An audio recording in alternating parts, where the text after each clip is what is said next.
Welcome to the BRS 3000 stove hack. This is the bottom of a tuna can. Take the top off, trim the sidewall short. It could be even shorter. This is almost too tall. But what's cool about it is there's an indentation here. This upper lip is raised above this section, and it fits so neatly around the pot stand. Look at that perfect fit. Now you can heat your pot on top of it like that, or you could put a little sand in this depression. Let me show you.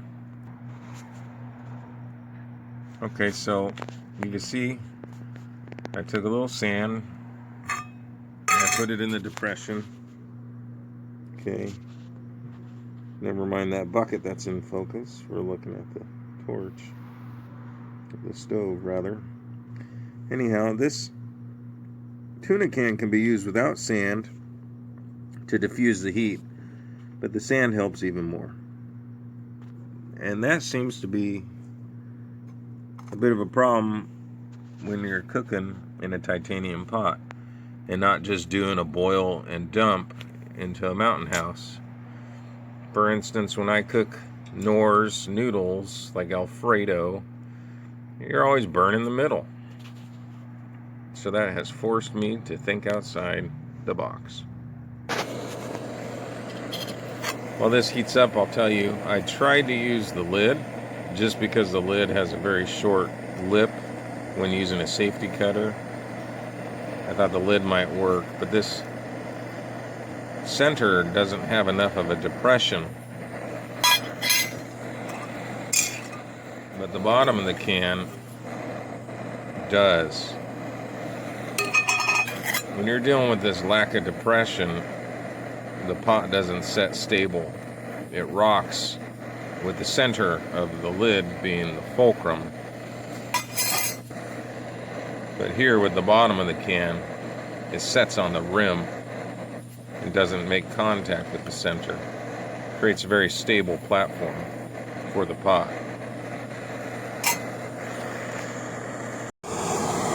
The airflow of the flame going around the pot is kind of deflected by this lip. I think it would benefit me to trim the can even more, and that's why I was trying to use the lid of the tuna.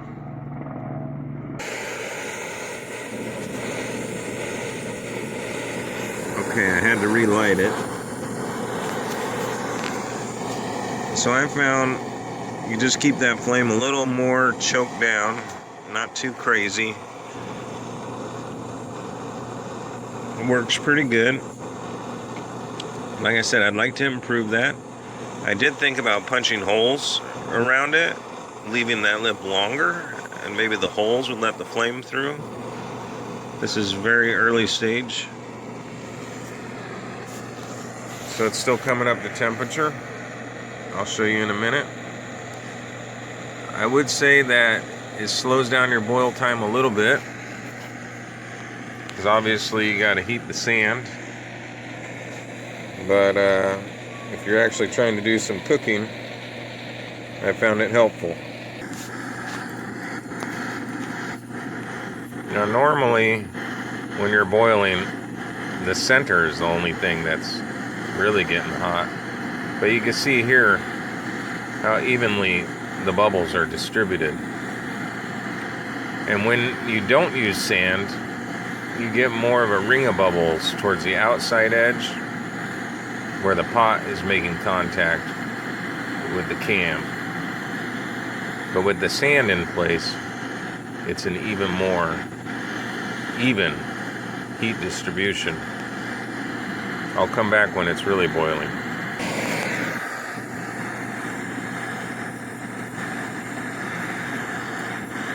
You know, that's the one downside to titanium. is the heat just passes right through it. It doesn't spread out like aluminum or cast iron. But you can see from my bubble pattern, the diffuser is working quite nice.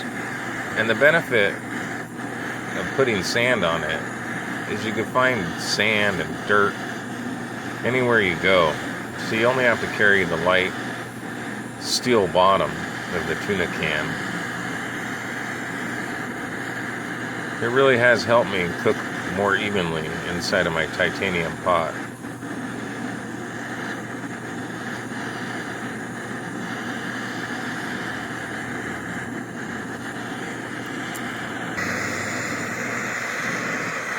Here it is with the pot removed.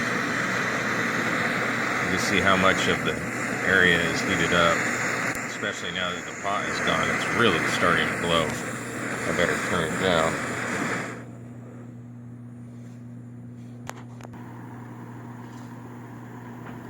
And by contrast, with the tuna can and sand removed, you can see how many of the bubbles are focused in the very center and how few are generated around the edge.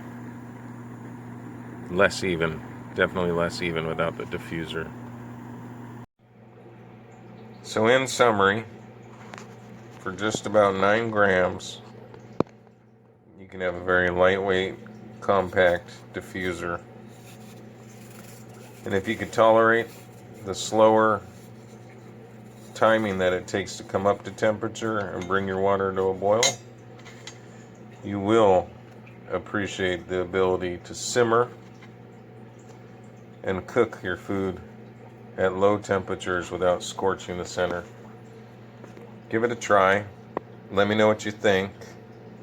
Let me know if you've tried anything to help spread the heat out when using titanium pots and small butane stoves like the BRS. Thank you. Happy trails. Oh yeah, and a side note, look how great it fits inside the bottom of the can. It's like it's made to be. Alright, there you go.